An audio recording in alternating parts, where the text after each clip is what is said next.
veja, nós estamos falando de algo aqui que é da percepção do nosso espírito. Se o cara não acredita nem no Espírito Santo, que dirá no seu próprio espírito, né? E aí ele quer tratar de algo que é espiritual de uma forma natural, de uma forma através da sua mente, com a sua carne, né? E nunca vai conseguir. Ele vai intelectualizar coisas que são impossíveis de você discernir com a sua mente, porque nós vimos que Deus é espírito, que as coisas que nós aprendemos são espírito. Aliás, Jesus falou: as palavras que eu vos digo são espírito e vida. Mas se ele não considera o espiritual, o que ele escutou então da mensagem de Jesus? Ele foi só um bom mestre, né? Não era assim que os fariseus chegavam para Jesus, né? O filho, o moço rico, bom mestre, né? É apenas um mestre, né? Bons ensinamentos, bons princípios, assim como Buda, como Gandhi, né? Jesus foi só mais uma pessoa com bons princípios, né? E aí você transforma o cristianismo apenas numa religião de preceitos, né? E o que também não funciona, porque o cristianismo ele é o oposto de todo sistema religioso. Isso é legal, isso é um argumento legal para você. Você sabe que toda religião ela tem um pressuposto, que é assim: você se comporta bem e um ser maior, um Deus, vai te abençoar, vai te dar vida eterna, vai fazer você ganhar o carro, você vai viver legal aqui. Então você se comporta bem e você é abençoado. O cristianismo ele quebra todo esse padrão da religião, porque a principal diferença do cristianismo é Deus abençoando aquele que não merece. A definição de graça é essa: é um favor imerecido. Se você merece, já não é mais graça, é uma dívida. Romanos 4,4 fala: olha, o trabalhador que trabalhou, o salário dele no final do dia não é favor nenhum, é uma dívida. Ou seja, se você cumpriu toda a lei e eu te abençoar, não é mais graça, não estou mais fazendo um favor, porque você mereceu, eu estou te pagando, agora é uma dívida que eu tenho com você. Mas Deus prova o seu, Deus é aquele que justifica o ímpio, ou seja, ele atribui, ele dá o favor dele para aquele que não merece. Isso aí é só o cristianismo, é o Deus que abençoa aquele que não merece. Isso é maravilhoso. Então, mas é muito comum então, irmãos, nós vemos pessoas que são crentes há muito tempo, e o pior é que essas pessoas, elas dão essas carteiradas, né? Eu sou crente há 30 anos, né? Como se isso tivesse construído alguma autoridade na vida dela, né? Mas não adianta nada ela ser crente há 30 anos e o espírito dela não ter se desenvolvido. O espírito ele é perfeito, mas não foi exercitado. É como, já viram astronautas, né? Esses astronautas que estão morando na estação internacional espacial, né? E lá não tem gravidade. Então o grande problema deles ficarem lá é que vai atrofiando os músculos deles. Então eles, por mais que eles façam exercício lá no espaço e procuram, né, depois de um certo período de tempo, eles são obrigados a vir aqui para a Terra, porque senão atrofiaria todo o corpo deles. Então muitos cristãos que ignoram a vida no Espírito, e infelizmente, irmãos, grande maioria da vida cristã, né? Eu fui descobrir isso aqui aos 30 anos de idade, apesar de ter, desde o meu nascimento, vivido na igreja, mas aos 30 anos de idade, meu espírito era totalmente atrofiado, era perfeito, mas era como uma criança, não havia sido trabalhado, estava lá no ground zero ainda, estava no zero, não havia se desenvolvido.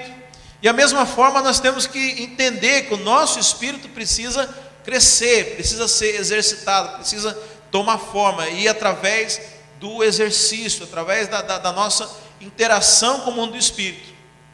Agora, a boa notícia é que você não precisa esperar 30 anos para o seu espírito atingir a maturidade adulta. Você, dependendo do seu investimento, em poucos meses, você pode ser alguém que flui na área do espírito, você pode muito rápido, né? Então, nós não deveríamos julgar as pessoas, talvez, pelo o tempo a sua maturidade cristã, pelo tempo de banco de igreja, mas pela maneira como ela de fato, espiritualmente, né? O apóstolo Paulo, é interessante que numa das cartas que ele escreve, se não me engano, aos Coríntios, ele fala assim: olha, eu tinha muita coisa para ensinar para vocês, tinha muito assunto para a gente conversar, mas infelizmente eu não pude falar a vocês como espirituais, eu tive que falar como carnais, como aqueles que ainda tomam leite. tomam leitinho, como aqueles que são crianças na fé. Por quê? Porque eles eram carnais, porque eles viviam ainda, né, o evangelho mental, no nível da mente, né? E a Bíblia, toda vez que se refere a alguém que é carnal, a gente acha que o carnal é o ímpio, né? Mas a Bíblia tem 3 palavras que ela usa. Ela fala do homem natural, do homem carnal e do homem espiritual. O homem natural é o ímpio, ok? O ímpio, ele não é o carnal, o ímpio é o homem natural. Então a Bíblia fala que o homem natural não entende as coisas de Deus. Agora, para aqueles que são salvos, a Bíblia ainda faz uma diferenciação. Fala que existe o carnal e o espiritual. O apóstolo Paulo chama os coríntios de carnais. Por que eram carnais?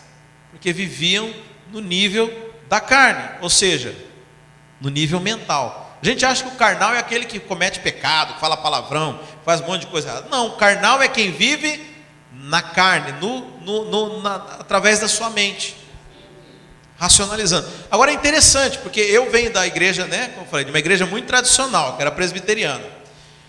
E a gente falava assim, né, por exemplo, se eu fosse num culto e visse um irmão chorando, esse irmão é muito carnal. Olha aí, cheio de emoções, vive de emoção em emoção. Mas racionalizar também é ser carnal. É um carnal falando do outro. Ele está sendo emotivo, vivendo o evangelho só nas emoções, e eu estou vivendo só na razão. Os dois estão errados. Os dois são carnais, porque o padrão do evangelho é para ser vivido no espírito. Então, o crente espiritual é aquele que vive no ambiente do espírito. O crente carnal é aquele que vive dentro da vontade, das emoções, da sua mente, né? Agora, só um detalhe: Deus não quer que nós sejamos robôs, seres autômatos, né? Automáticos. Para que Deus fez as nossas vontades, emoções, o nosso raciocínio? O apóstolo Paulo fala que há um culto racional, né? As emoções não são ruins. A Bíblia fala que Jesus chorou. Deus é um Deus que, por vezes você vê na Bíblia que Deus se irou, ficou bravo. Deus, o Espírito Santo se alegra, se entristece. Então não é que nós vamos agora viver um estilo de vida cristã zen, né? Meio budista, né? Sem emoções, porque toda manifestação emocional é carnal. Absolutamente, irmãos, não é isso. Porque isso dá cor para a nossa vida. Ou não é maravilhoso a gente se alegrar, a gente chorar? Quando perdi essa vergonha de chorar é delicioso demais, irmãos. Como eu gosto de chorar, aquele choro de soluçar, de escorrer o nariz, e você abraça o irmão, suja tudo a camisa dele. É delicioso. Mas veja, as nossas emoções têm que estarem sujeitas ao nosso espírito. Entendeu? Então, há também a manifestação das emoções que provém da carne, mas há a manifestação das emoções que provém do Espírito, e não há nada de errado nisso. É como eu falei, são as coisas que dão cores para a nossa vida. Mas até isso você pode fazer na carne, como você pode fazer no Espírito. Então, o nosso culto, né? Deus, a mente, é importante usar a mente. Deus, a questão da racionalização, é legal. O raciocínio é importante, porque você precisa pegar a mensagem que vem do Espírito e você tem que traduzir ela, você tem que interpretar ela, e isso é maravilhoso. E eu tenho muito prazer intelectual em meditar nas coisas do Senhor. Mas isso só funciona quando está submetido ao Espírito. Porque se eu deixar o negócio solto, ele vai o quê? Pender para a minha carne, vai pender para o pecado, para as coisas pecaminosas. Então, o raciocínio, as emoções, né, são manifestações da carne, mas elas podem servir ao nosso espírito. Então, nós precisamos desenvolver o nosso espírito, né? E como é que nós damos vazão, como é que nós exercitamos o nosso espírito, né? Eu enumerei aqui 4, mas não são apenas esses 4, nós podemos falar de muitos outros, né? Então, o primeiro deles, por meio do quebrantamento. O que é quebrantamento? Contrição, ou enfim, contrição e quebrantamento. Irmãos, é quando nós abrimos mão do nosso ego. Você sabe que se eu fosse desenhar aqui no organograma o que seria o espírito, alma e corpo, eu colocaria o espírito lá no centro. Envolvendo o espírito eu colocaria a nossa alma, e envolvendo a alma eu colocaria o nosso corpo. Vamos pensar num ovo cozido aqui. A gema seria o espírito, a clara, envolvendo essa gema seria nossa alma, e a casca talvez seria o nosso corpo. O que acontece, irmãos? O que nós comentamos aqui? Muitas vezes o Espírito quer te impelir a fazer alguma coisa aqui no culto, dar um grito, dar um chute em alguém, sei lá, plantar uma cambalhota, e o que acontece com a gente? A nossa alma segura. Então é mais ou menos isso. O Espírito está lá dentro. O Espírito é a gema, mas envolvendo ele nós temos a nossa alma, né? E muitas vezes a nossa alma impede o fluir do nosso espírito. Então, quando eu falo a figura do quebrantamento, é você permitir, né? A sua alma permitir, ou seja, ela seja realmente, nessa figura de linguagem aqui, quebrada, para que possa liberar aquilo que está no profundo, aquilo que está dentro, né? E é interessante que quando a gente fala de uma pessoa quebrantada, é alguém que vamos botar então, está com a sua alma em frangalhos, vamos dizer assim. Aconteceu uma situação lá, o cara foi humilhado, ele chega quebrantado, chega para baixo, fica pensando assim, eu não sou nada, tal. Então, mas é legal de um certo ponto de vista, porque às vezes o que nos impede de fluir do Espírito é justamente o quê? O que vão pensar de mim? Mas justo eu, né, na minha posição, o que vão achar aí e tal. Então muitas vezes a nossa alma, a nossa reputação, as nossas coisas nos impedem de fluir. Então quebrantamento é quando você pega tudo isso que é da tua alminha e você quebra isso, você rompe com essas coisas, né? Com esses padrões que são construídos pelo nosso ego, pelo nosso achismo, pelas nossas coisas. Então o quebrantamento, eu não vou entrar muito nesse assunto, né? Mas o quebrantamento ele é gerado de diversas formas, né? O quebrantamento pode vir através de situações exteriores, que às vezes nos deixam contritos, né? Quebrados na nossa alma, mas pode também vir pela própria meditação na palavra de Deus, um tempo e essa é a melhor forma, né? Porque às vezes quando você vai para o quebrantamento, ele é exterior, ele é feio, é vexatório, né? Mas às vezes o quebrantamento, o próprio Espírito, ele provoca quando você está em oração, quando você está diante de Deus, né? Diante da onipotência do Senhor, você se sente quebrantado. Isso é algo que nos dá vazão ao Espírito, porque você abre espaço para o seu Espírito se fortalecer, né? O apóstolo Paulo fala, quando sou fraco, aí é que estou forte. Ele está falando disso. Quando a minha alma, né, se enfraquece, quando eu perco as minhas forças do meu eu, né, eu posso permitir que o meu espírito cresça, né, que ele se exponha, né. Segundo, né, outra forma da gente exercitar o nosso espírito, pela própria palavra de Deus. Hebreus 4:12, deixa eu abrir aqui, ou alguém já abriu aí?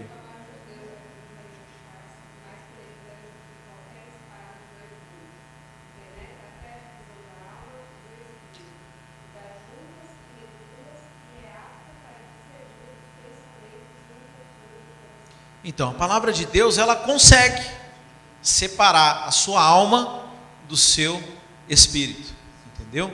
Então, quando nós nos expomos à palavra de Deus, quando nós lemos a palavra, tomamos de forma espiritual a palavra de Deus, ela consegue exercitar o nosso espírito, consegue às vezes desligar a nossa alma, né, e permitir que o nosso espírito seja exercitado. Então, quando ela separa a alma do espírito, você tem uma percepção muito clara, muito nítida do seu espírito, né? Então é uma forma de você exercitar ele. O que mais? A oração em línguas, né? O apóstolo Paulo, ele fala lá em primeira carta aos Coríntios, no 14:14, né? Sobre a oração em línguas. Alguém abriu aí?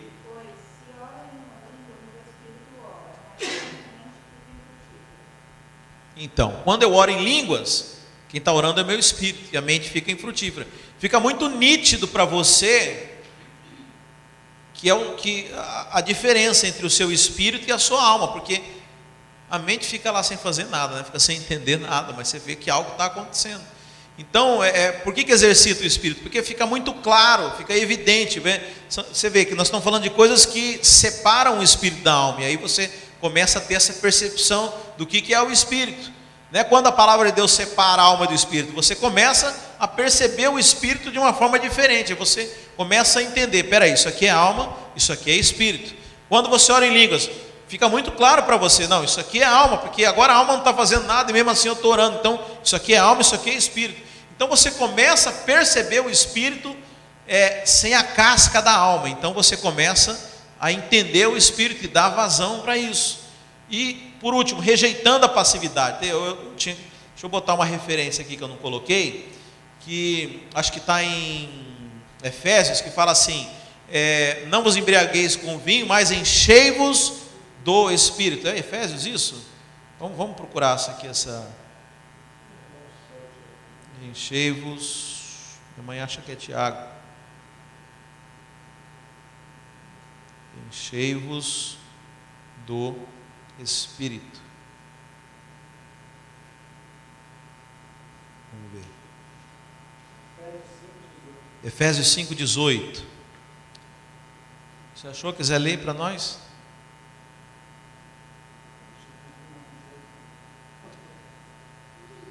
Está aqui, eu achei. E não vos embriagueis com vinho, em que há contenda, mas enchei-vos do Espírito. Então, assim, a percepção que as pessoas têm é que é mais ou menos como no terreiro de macumba, né? O cara fica lá, eu nunca fui, eu imagino que seja assim, porque a gente às vezes vê algum filme, alguma coisa, o cara fica quieto, e aí começa a vir no cara, né? E ele é tomado por aquele espírito. Mas é interessante que a Bíblia, eu não vou nem pedir se alguém já foi, nem fala que foi no espírito, foi no terreiro de macumba aqui. Mas é interessante que tem algumas pessoas que acham que é assim que o Espírito Santo age, né? Que você vai ficar ali parado no culto e num belo dia um raio cai na tua cabeça e você sai falando em língua e profetizando e falando um monte de coisa. E infelizmente, grande maioria dos crentes pensa que é dessa forma. Eles até têm um desejo sincero de serem cheios do Espírito Santo. E eles vão para o culto esperando que o que aconteça? Tomara que hoje o Espírito Santo venha sobre mim, porque eu tenho tanta vontade de fluir no Espírito. É assim que as pessoas, com sinceridade de coração, pensam. Mas olha o que diz esse texto que nós estamos falando aqui. Não vos embriagueis com vinho, que há contenda. Olha, interessante que novamente ele está fazendo um paralelo entre ser cheio do Espírito Santo e a embriaguez. Olha que interessante. Ele está falando que, ele está usando um paralelo aqui, entre ser embriagado com vinho. Mas enchei-vos do Espírito. Está mandando você se encher. Não está falando assim, deixe o Espírito te encher, não. Enchei-vos, é um mandamento, irmãos. Eu sei que os irmãos são muito preocupados com o pecado, né? São preocupados com aquilo que ele faz. Deixa eu falar, os maiores pecados não são as coisas que nós fazemos. Os maiores pecados são as coisas que nós deixamos de fazer. E aqui é um mandamento muito claro. Não é opcional, irmãos.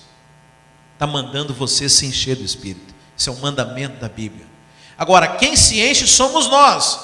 Por quê? Olha o que diz o verso seguinte: mas enchei-vos do Espírito, falando entre vós com salmos, hinos, cânticos espirituais, cantando e salmodiando ao Senhor no vosso coração, dando sempre graças por tudo a nosso Deus e Pai, em nome do nosso Senhor Jesus Cristo, sujeitando uns aos outros no temor do Senhor. Então, ele ainda fala como é que você se enche do Espírito. Então o problema é que às vezes muitas pessoas estão esperando que algo aconteça e elas sejam cheias do Espírito. Mas é o oposto, né? Então na meditação, né, em algumas religiões, né, você tem que esvaziar a sua mente, né? E aí não tem nada mais verdadeiro, que mente vazia é oficina do diabo. Você quando vai estudar essas ciências do ocultismo, tudo que o diabo quer é que você se esvazie para que um espírito venha se apoderar da sua mente e possa te usar. Mas com Deus é diferente, irmãos. Na verdade, com Deus é o oposto. Não é a passividade, mas é a sua proatividade. Então nós nos enchemos do Espírito através de uma atitude proativa. E por isso que o pastor fica pegando no pé, irmão, abre a sua boca, dá glória a Deus, fala aleluia, levanta a mão, dá um pulinho aí. Não é que eu sou carente, eu fico aqui na frente querendo que os irmãos falem, aplaude ao Senhor, aí eu fico achando que é para mim. Não é problema disso, irmão. É que a maneira de nós nos enchermos do Espírito é numa maneira proativa. Sabe, se você é aquele cego que está na beira do caminho, Jesus vai passar por ali, Jesus pode saber do seu problema, mas não adianta, se você não tiver a atitude de levantar, jogar a tua capa e começar a gritar, você não vai receber o que Deus tem para te dar. Ah, mas por que é assim? Não sei, vai reclamar com Deus, não sou eu que criei a regra do jogo, mas eu estou te dizendo que é assim que funciona, porque é assim que está escrito aqui na palavra de Deus. E há um ensino, né? Por que muitas pessoas acham que o Espírito Santo vem como um raio, né? Porque lá em Pentecostes, a Bíblia fala que eles estavam lá quando veio um vento impetuoso e os encheu do Espírito Santo. Mas em momento algum a Bíblia fala que aqueles homens estavam lá à toa. A Bíblia fala que eles estavam orando, que eles estavam clamando a Deus. Eu entendo que havia esse ambiente aqui, onde eles estavam falando e cantando e salmodiando, porque é o que a igreja fazia naquele tempo. Irmão, se nós não fizermos isso nos nossos cultos, nós não vamos ser cheios do Espírito Santo, porque nós nos enchemos do Espírito quando nós fazemos isso aqui, quando nós falamos, quando nós ministramos, cantamos e vamos liberando o ambiente, né? Porque é interessante, porque você vê que esse negócio de comida não é de hoje. Desde aquela época de Jesus, os caras já implicavam com comida, e Jesus falou: olha, o que contamina não é o que entra, mas é o que sai. Então, dependendo do que sai da sua boca, você pode ser contaminado. Mas você também pode ser contaminado com coisa boa. Quando você começa a seguir essa receita que está aqui em Efésios 5, e a cantar hinos espirituais, e a dar graças, né? Você vê como que é importante isso. Como que há um espírito de murmuração dentro da igreja. Isso impede o fluir do Espírito Santo.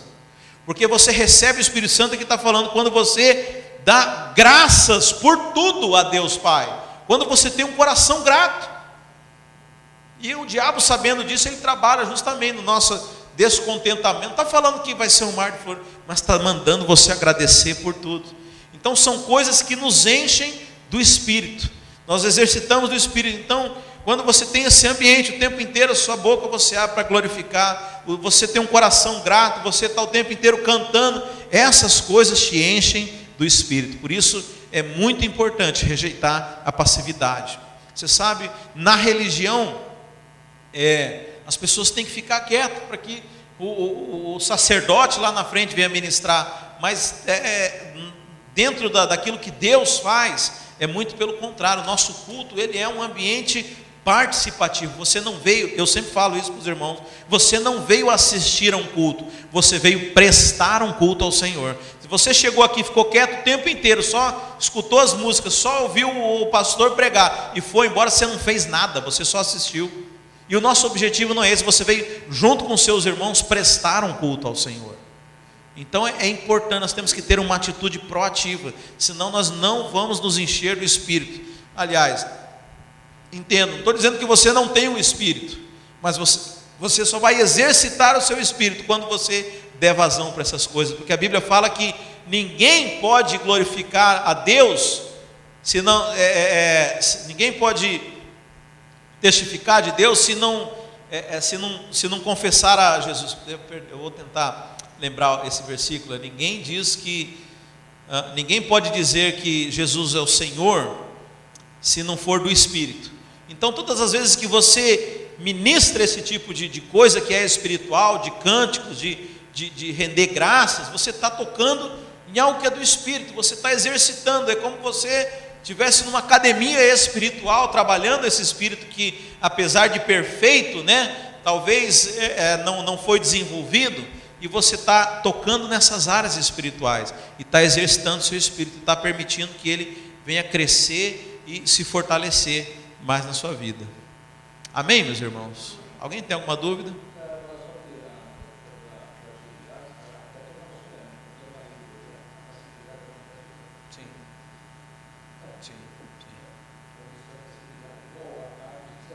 Sim. Com certeza, irmãos, a passividade ela não combina com a religião. mas não tem nada a ver com o cristianismo, não tem nada a ver com as coisas do Espírito, né? Por isso, quando você for ministrar ao Senhor, primeiro, entenda que quando você vem aqui, você veio ministrar ao Senhor.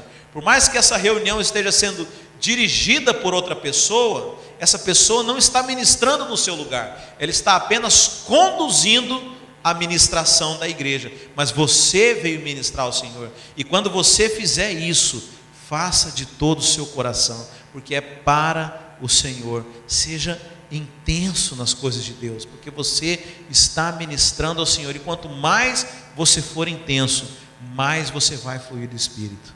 Amém? Vamos encerrar esse... Oi.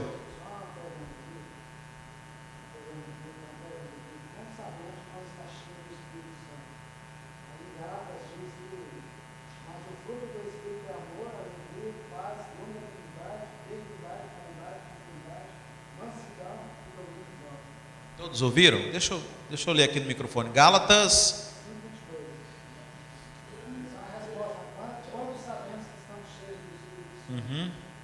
Gálatas 5:22. Tem algo interessante aqui, irmãos. Tem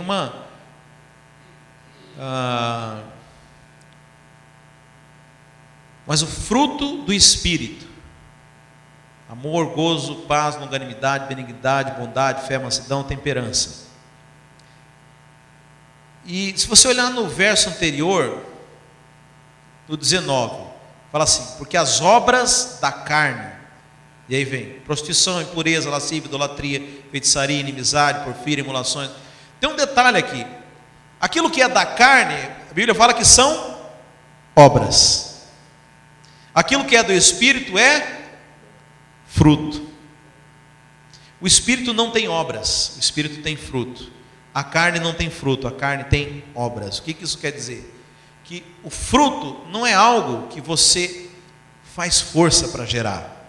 O fruto é algo que manifesta de dentro para fora. Então, alguém que é cheio do Espírito Santo, ele vai ter esses frutos. Agora, aquilo que é da carne é exterior, então é obra, é aquilo que você faz. Então, tudo aquilo que você faz na força do seu braço, ele é da carne, porque é obra. Então, tem, por exemplo, tem o fruto do Espírito, que é a longanimidade, a paciência, tá? Então, pode ter aquele que é paciente na carne, sim ou não? Tem muito crente que paciente, fala: nossa, irmão, é muito espiritual. Não, mas às vezes é uma paciência da carne. Até que a paciência nem tanto, irmãos, eu vejo isso muito comum no amor.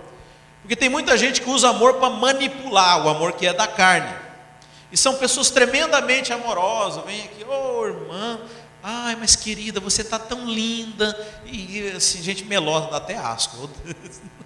Eu não sou desse jeito, irmãos. Mas tem gente que, ai, não sei o que. E você fala: nossa, irmã, tem o fruto do amor. Eu já vi gente que não só deixa você pensar, como ela mesma fala, né? Para você não ter dúvida. Porque Deus me deu o fruto do amor. Eu amo, eu estou aqui para amar você, minha querida. E usa o amor para manipular. Quando que a gente sabe quando é obra e quando é fruto? Pisa no calo dessa pessoa para ver se ela te ama. Faz alguma coisa que ela não quer que você faça, acaba o amor, não quer mais saber, virou ódio. Então, peraí, isso era uma obra da carne, isso não era um fruto do Espírito, né? Porque o amor, você vai ler na Bíblia, o amor tudo suporta, o amor tudo crê, o amor, né? O amor não, enfim. Mas é muito perigoso, né? A gente confundir aquilo que é fruto, aquilo que é genuíno, que foi gerado de dentro para fora, daquilo que é apenas uma obra da carne, aquilo que foi feito, que é exterior, né? Que a pessoa se esforça. Então, assim, tudo aquilo que você se esforça para parecer é obra. Tudo aquilo que você, não, eu tenho que fazer força para ser. Não é assim, irmãos. Porque a mudança nossa é de natureza. Eu sou homem, eu não preciso me esforçar para lembrar que sou homem, né? Eu chego no banheiro, peraí, eu sou homem, eu sou... não, sou homem, tem que vir para cá. É natural para mim. Mas porque é da minha natureza, né? Então, o verdadeiro fruto, você não tem que fazer esforço para se lembrar. Você se manifesta. Qual que é o problema da religião? A religião é obra. Então, muita gente tem que se esforçar demais para ser crente. Fala a verdade, qual que é o problema? Qual que é o medo das pessoas de ser crente? É ter que ficar se esforçando. Não, agora eu vou ser crente, porque aí eu tenho que ficar fazendo isso, aí eu tenho que ficar fazendo, porque ela acha que a gente faz porque a gente é obrigado a fazer. Não, eu faço porque é a minha natureza, e para mim é natural, e é a maneira de eu manifestar aquilo que eu sou. Mas o medo das pessoas de ser crente é o quê? Tem que ter obra. Agora eu preciso ser assim, eu tenho que andar assado, eu tenho que fazer isso, eu não posso mais beber, eu não posso mais daquilo. Meu irmão, não é de fora para dentro, é de dentro para fora. Coisas que eu não faço, irmão. Eu, durante muito tempo na minha vida, quando eu era jovem, eu tinha uma empresa lá na minha cidade que fazia eventos, né? E a gente alugava palco, som, e aqueles cantores famosos, a gente montava aquela estrutura. E teve uma época na minha vida em que eu me orgulhava eu saía todos os dias, de segunda a segunda, eu voltava de madrugada para casa, né? Minha mãe, coitada, já passou por muita coisa, né? E era da balada, tipo assim, todas as boates lá da nossa cidade, elas tinham um equipamento meu que era arrendado, eu podia entrar em qualquer lugar, era conhecido, e aqui eu tinha prazer naquilo. E depois, com o tempo da vida cristã, isso saiu de mim. E eu lembro que uma vez eu fui, por algum motivo, acho que era um aniversário, dentro de um clube desses, né, de uma boate, boate é danceteria, tá? Eu sei que em alguns lugares do Brasil, boate é usado com uma conotação errada, né? Danceteria, né? Não cheguei a tanto, mas eu me lembro que eu senti tanto, algo assim tão ruim naquele lugar, e eu entendi que essa é a verdadeira transformação. Sabe, eu não precisei falar, eu estou morrendo de vontade de estar lá, mas não posso, porque agora eu sou crente. Não, aquilo simplesmente não é mais parte de mim. Não adianta o irmão estar aqui sentado na igreja, morrendo de vontade de estar fazendo as coisas que ele fazia no mundo. E não é esse tipo de cristianismo que Deus quer que você viva. Um cristianismo que é exterior, mas muito pelo contrário, é uma mudança de dentro para fora. O verdadeiro vencer o pecado não é quando você, vamos falar, alguém que queira vencer a raiva. Não é que ele fica morrendo de raiva, mas ele consegue se reprimir. Não, isso ele não venceu nada. É quando ele verdadeiramente não sente mais raiva. As circunstâncias não provocam mais ele. Essa é a verdadeira mudança de natureza que Deus quer fazer na gente. Senão a igreja se torna um lugar cheio de gente reprimida. Já viu? Gente que era crente demais. De repente você, cadê fulano? Fulano desviou, vai pagandar, ficou doido, agora vive no mundo igual um doido. Por quê? Estava se reprimindo. O cara virou uma panela de pressão. O dia que aquilo estourar, coitado de quem está perto, porque ele não viveu a transformação, ele está só se reprimindo, e vira um bando de gente reprimida a igreja, né? Já viu lugar que é assim? É um bando de gente mal resolvida e reprimida, tentando viver algo que eles não são, porque acha que a transformação é de fora para dentro, é só obra da carne, não tem fruto nenhum.